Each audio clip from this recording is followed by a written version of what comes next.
பார்க்க வந்த சேதி மட்டும் சொன்ன முல்லையே, பருவம் வந்த தேதி மட்டும் சொல்லவில்லையே.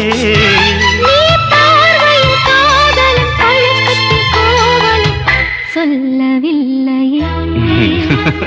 உன்னை தொட்ட தென்றல் இன்று என்னை தொட்டு சொன்னதொரு சேதி, உள்ளுக்குள்ளே ஆசை வைத்து தள்ளி தள்ளி போவதென்ன நீதி.